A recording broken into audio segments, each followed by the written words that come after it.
কিছুদিন পরেই শেষ হয়ে যাবে জলপাইয়ের সিজন। এখন বাজারে ভরপুর জলপাই পাওয়া যাচ্ছে। আর যারা তো আচার পছন্দ করেন তারা এই মুহূর্তে বানিয়ে নিতে পারেন জলপাইয়ের এই ভীষণ রকম মজাদার আচারটি। আর বানিয়ে সারা বছরের জন্য সংরক্ষণ করতে পারেন। প্রথমে একটা মশলা তৈরি করব আচারের জন্য। তাই নিয়ে নিচ্ছি ৬-৭টা শুকনা মরিচ, দিয়ে দিব আমি জিরা ১ টেবিল চামচ, আমি আস্ত জিরাটা নিয়েছি, ১ টেবিল চামচ মৌরি, দিয়ে দিব ২ টেবিল চামচ মেথি, সেই সাথে ২ টেবিল চামচ আস্ত পাঁচফোড়ন। এবার সব কিছুকে আমি মিশিয়ে নিব, তারপর হালকাভাবে একটু টেলে নিতে হবে তাওয়ার মধ্যে। খুব হালকাভাবে টেলে নিতে হবে যেন মশলাগুলো পুড়ে না যায়।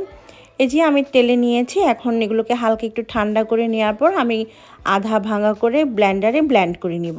একদম গুঁড়া কিন্তু করা যাবে না।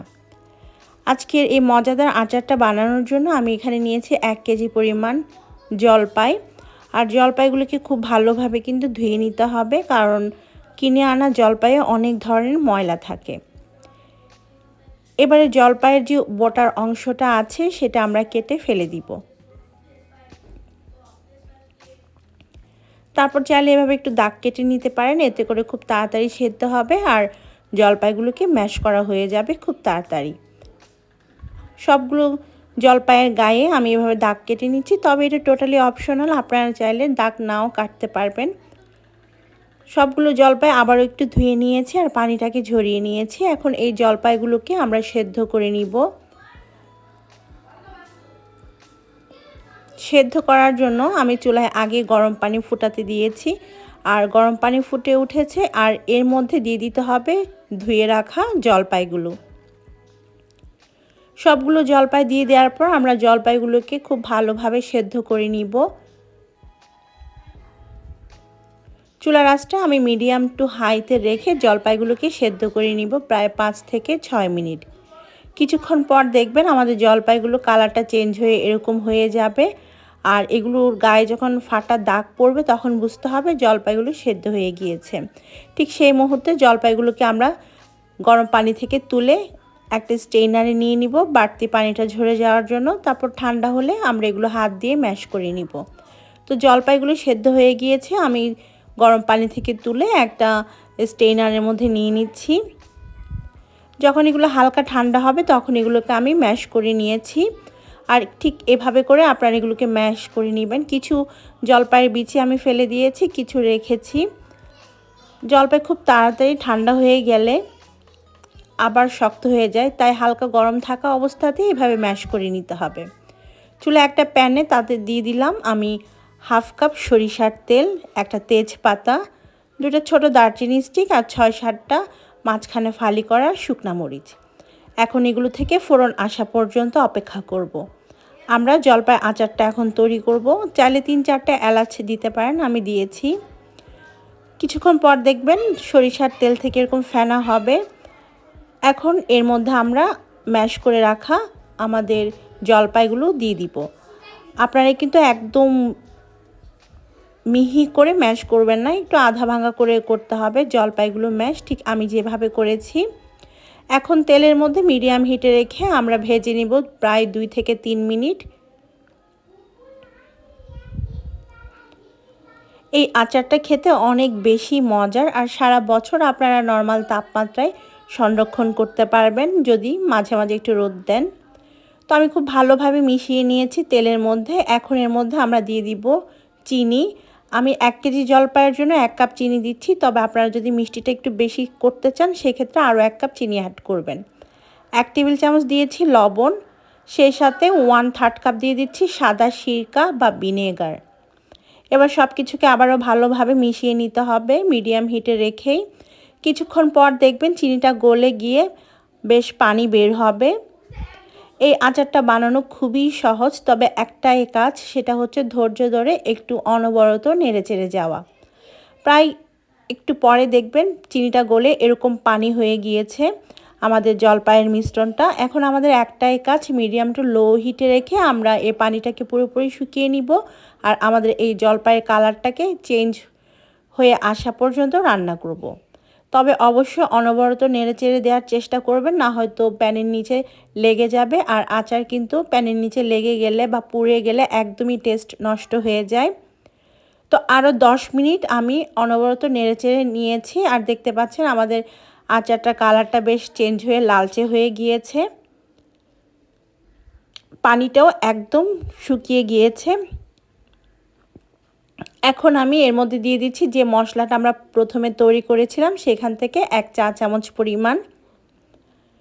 এবারে আবারও খুব ভালোভাবে মিশিয়ে নিতে হবে। আরও 6 থেকে 7 মিনিট মিডিয়াম টু লো হিটে রেখে আমি নেড়েচেড়ে আচারটাকে বানিয়ে নিব। আরও 6-7 মিনিট লো হিটে আমি আচারটাকে নেড়েচেড়ে রান্না করে নিয়েছি। আর এর কালারটা একদম চেঞ্জ হয়ে গিয়েছে, দেখতে পাচ্ছেন। এখন আমরা এটা নামিয়ে চুলাতে আচারের তেলটা তৈরি করব। এর জন্য একটা প্যানে দিয়ে দিচ্ছি 1 কাপ পরিমাণ সরিষার তেল। অবশ্যই সরিষার তেল দিবেন আচারের জন্য। এখন এই তেলের মধ্যে দিয়ে দিব 1 চা চামচ আস্ত পাঁচফোড়ন, একটা তেজপাতা। অপেক্ষা করব ফোড়ন আসার জন্য। যখন সুন্দর একটা পাঁচফোড়নের অ্যারোমা আসবে তখন এর মধ্যে আমি দিয়ে দিব 2 টেবিল চামচ কুচি করা রসুন। আপনারা চাইলে আরও একটু রসুনের পরিমাণ বাড়িয়ে দিতে পারেন যদি পছন্দ করেন। এখন তেলের মধ্যে রসুনটাকে মিডিয়াম হিটে রেখে নরম হয়ে আসা পর্যন্ত ভেজে নিতে হবে।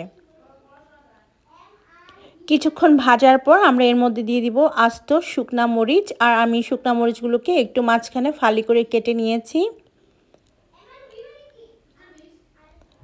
খাঁটি সরিষার তেল হলে দেখবেন রসুনটা দেওয়ার পর এরকম অনেক বেশি ফেনা হবে। আর এটাই হচ্ছে খাঁটি সরিষার তেলের বৈশিষ্ট্য। এবার আমি এর মধ্যে 2 টেবিল চামচ সরিষা বাটা দিয়ে দিচ্ছি। আমি এখানে সাদা বা লাল যে সরিষাটা আছে সেটাই নিয়েছি। তেলের মধ্যে সরিষাটাকে খুব ভালোভাবে মিশিয়ে নিতে হবে। আর অবশ্যই সরিষা বাটাটা দেওয়ার চেষ্টা করবেন, এতে আচারটা খেতে অনেক বেশি মজার হয়। ভালোভাবে মিশিয়ে নেওয়ার পর এর মধ্যে আমরা আরও কিছু মশলা দিয়ে দিব। তার আগে আমি এখানে 1/3 কাপ দিলাম ভিনেগার বা সাদা সিরকা। সিরকাটা ভালোভাবে তেলের মধ্যে মিশিয়ে নিয়েছি। এবারে গুঁড়া মশলা অ্যাড করব।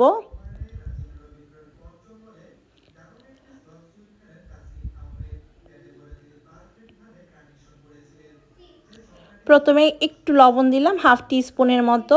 1 চা চামচ লাল মরিচের গুঁড়া, হাফ চা চামচ হলুদের গুঁড়া। আর যে মশলাটা আমরা প্রথমে তৈরি করেছিলাম সেটা থেকে 2 টেবিল চামচ মশলা আমি দিয়ে দিলাম। সব কিছুকে ভালোভাবে মিশিয়ে নিতে হবে। আর ভিনেগারের পানিটা একদম শুকিয়ে আসা পর্যন্ত আমরা তেলটাকে জাল করব লো হিটে রেখে। প্রায় 3 থেকে 4 মিনিট লো হিটে জাল করার পর দেখবেন আমাদের ভিনেগারের পানিটা শুকিয়ে যাবে একদম। এই যে দেখতে পাচ্ছেন ভিনেগারের পানিটা শুকিয়ে গিয়েছে আর আমাদের আচারের জন্য তেলটা একদম রেডি। আমি এখন এটা নামিয়ে আমাদের আচারের মধ্যে ঢেলে দিব। তো একটা বাটি নিয়েছি, বাটির মধ্যে প্রথমে আমি চামচ দিয়ে আমাদের তৈরি করা মশলা মাখানো আচারের তেলটা দিয়ে দিচ্ছি। আর এভাবে এই তেলটা দিলে আচার খেতে অনেক বেশি মজার হয় আর দীর্ঘদিন পর্যন্ত সংরক্ষণ করা যায়। কিছুটা তেল দেওয়ার পর এর মধ্যে তৈরি করা আচারটা দিয়ে দিব।